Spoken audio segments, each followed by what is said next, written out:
Okay, so I mentioned before that there was some reason to believe that, there might have been more legendary Pokemon, because there's so much we don't know. And there were reasons to believe that I actually was right about this, because there were reasons to believe that, some of the legendary Pokemon that weren't legendary Pokemon were legendary Pokemon at one point, considering the fact that their stats might have been modified to be like subgrouping legendaries.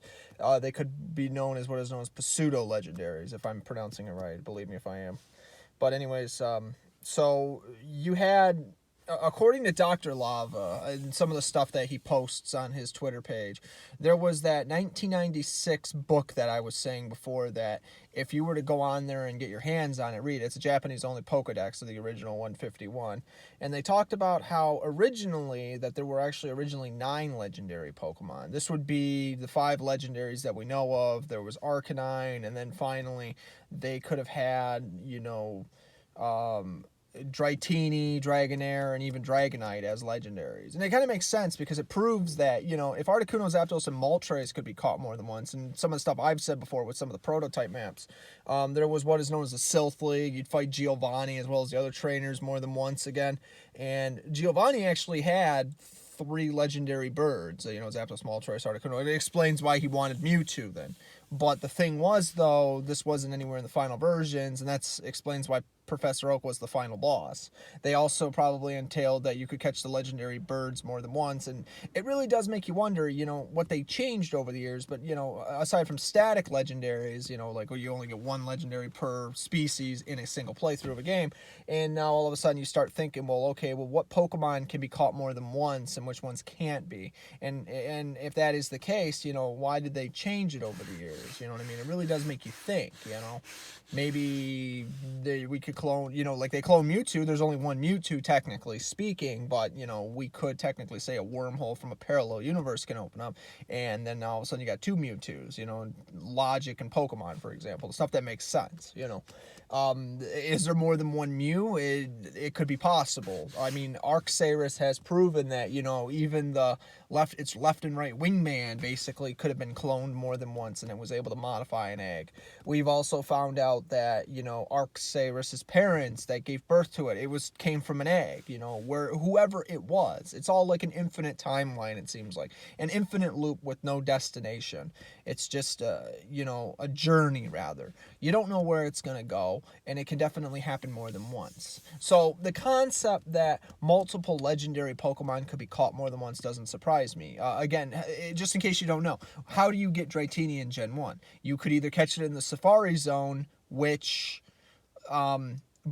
here's something I haven't really covered before. The Beta Safari Zone was basically the same thing. It was a little bit different, but the same Pokemon could be caught in the Safari Zone, and you could actually battle them instead and use like Ultra Balls and stuff like that, as opposed to having to use like Safari Balls, and they had the same catch rate as level 1. So this would explain why you could go to the Safari Zone with the Super Rod and maybe catch Dratini while fishing, and you'd have a better chance of catching it than you would trying to catch it with, Safari Balls and it runs away.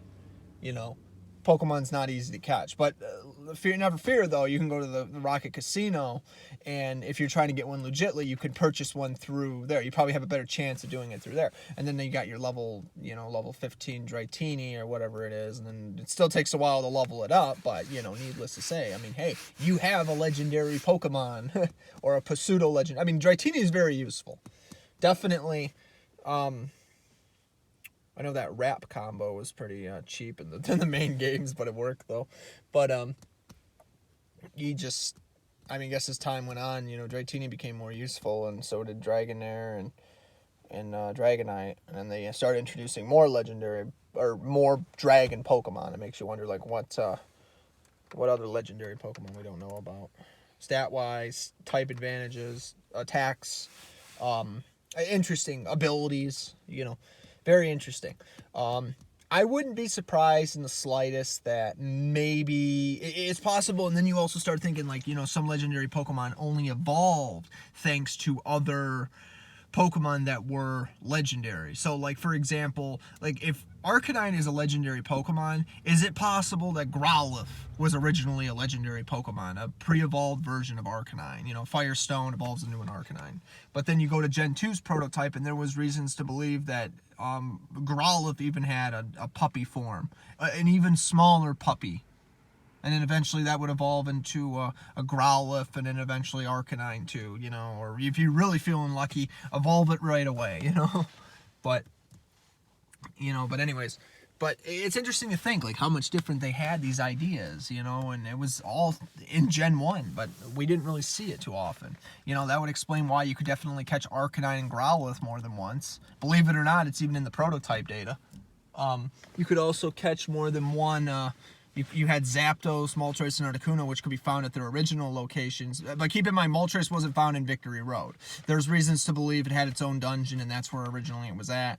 And that's what had happened. You know, you didn't find it in Victory Road. So basically how it would have worked was, you go into a certain room, you run into your legendary Pokemon, you run into your random encounters too, but eventually, it's kind of like a Roman legendary that's always in a fixed location. But instead of it running away and going into a different location, it would stay in that one location, and there you go. So you have that as a, you know, it kind of like as a test module, rather. So that makes sense. So you also had Arcanine and, what else? Same thing with Dratini. They were hard to catch, yes, but they very well could have been that Pokemon that you needed to progress up until a certain point. So you could get more than one of them. You could definitely have a better time, and it definitely made me think, what other Pokemon were there? Legendary Pokemon that could evolve, rather. You know, Arcanine evolves from Growlithe, Dratini, Dragonair, and Dragonite, and, you know, and imagine if they had, like, more Dragon moves in Gen 1. They did eventually move Gen 2. They had the moves they were looking for. Finally found out Mega Fire was actually, I've known this for a while, but I keep forgetting to mention it, was actually turned into Dragon's Breath, if I haven't mentioned that already. So, yeah, the stuff that they had in Gen 1, they used it for, like, later generations, you know, as we've talked about before. But I want to know, though, you know, if there's other legendary Pokemon that were later recycled into something else from something that wasn't really a legendary Pokemon at that time either. Like, I'll give you an example. Like, you still have, like, Raikou from Gen 2, the Roman legendary dog Raikou, was eventually turned into, they took a concept, a beta Pokemon from Gen 1 that wasn't in Gen 1, and then, you know, you might, if anybody's played Gen 2's prototype, you might remember Katora and Raitora. Those Pokemon, a lot of people consider those to be the most adorable prototype Pokemon that were basically left out, and people were trying to figure out for the longest time what happened. Well, it come to find out, yeah, Katora and Gautora and Raitora were left out, but you had the but basically you had reasons to believe that what was it, Raitora 2 or Gorotora was actually recycled into the Gen 2 Pokemon Raikou.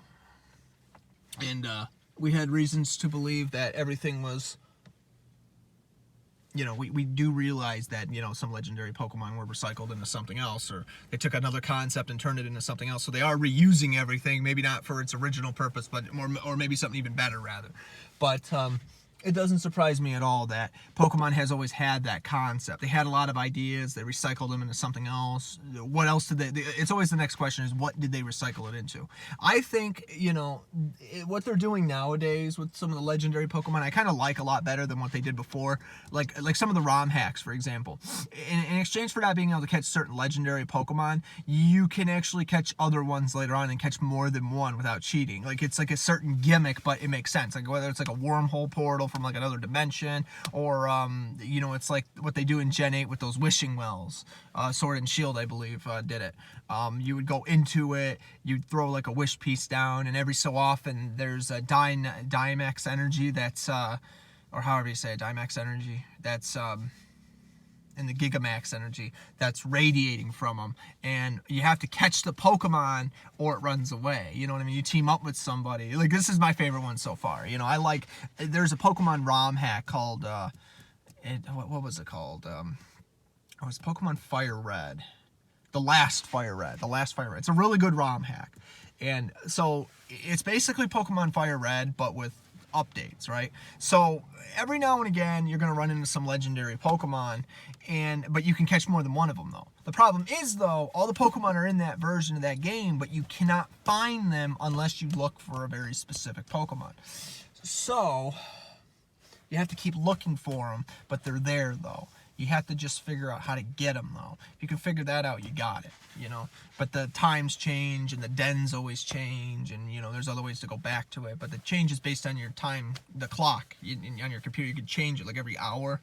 And it works, too. And you can, that's how I got Reshiram and Zekrom and Kurium, for example, some of my favorite legendaries. But I like all legendary Pokemon. I think they're all useful somehow. I think that's really cool how they did that. But I just think it would be even better, though, as far as Pokemon goes, if a lot of people really took that idea and used it, though. You can catch more than one legendary based on a playthrough without having to cheat or glitch, you know. It's there, you know. It adds replayability in the post games. It sounds pretty cool. It really is. So I think that would be very interesting if a lot of people actually did that in their games. So it doesn't surprise me. It's ironic to think that this concept could have been used even since Gen 1. And I always do think about that, you know. Instead of, like, imagine going into a dungeon, right?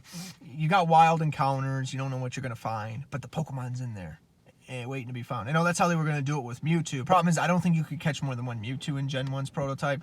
The way they originally wanted to do it was after you beat Professor Oak, you go into this other room, and you can leave anytime you want. There's like a little warp panel in the Silphco, and Mewtwo's a stationary encounter later on, like they have it. But I think what they were originally intending is that Mewtwo was supposed to have like an encounter rate of like 1%, and once you ran into Mewtwo, you basically had to catch Mewtwo. You know, that was basically it. You just keep running around until you find Mewtwo. But along the way, you have like all the other Pokemon you run into, like Chansey, Snorlax. Believe it or not, yeah, you could catch more than one Snorlax, I believe, in the prototype. But I don't think it worked like that, and I don't think you could catch Snorlax in the final versions of Pokemon more than once. So, because you only had 2 Snorlaxes, and that was it, I believe. So, that was actually interesting to find out. But I also think it's very interesting that, so yeah, it does prove how many legendary Pokemon there could have been, and the concept of a legendary Pokemon as it stands. You know, like, if you really ask anybody that plays Pokemon, what really is a legendary Pokemon besides its story? Its stats, right? If it's over a certain percentage, it's a legendary Pokemon. Or if not, it's a mystic legendary, a mystical, or I always forget the other word. I'm just drawing a blank right now. It's interesting though. So some legendary Pokemon are more legendary than others. But needless to say, it also is based on their stories, too. Some of them, it's their stats, but most of them, it's their story. So that's kind of an interesting way to look at it. But it is what it is, I guess. But anyways, so yeah. You have your mystical Pokemon, and you have your, you know, legendaries that are legendaries. So, again, like I said, if I find any other concepts, I will definitely mention them, but you know, it is interesting to think that you could catch more than one Zapdos and Moltres and Articuno. And it'd be a problem to catch, but imagine catching level 45 Zapdos and then a level 44 and a level 43, or and then an Articuno the same way. You just never know. It's very interesting. Your mystic legendaries or whatever. It's really, it is cool. So, yeah. Subscribe if you're not already. If you want to support this channel, you can send me stuff. Again, send me a notification. We can work something out. If you have any requests, let me know. Have a wonderful day. There will definitely be more videos on this channel talking about this kind of thing, but we're going to end it right there for right now.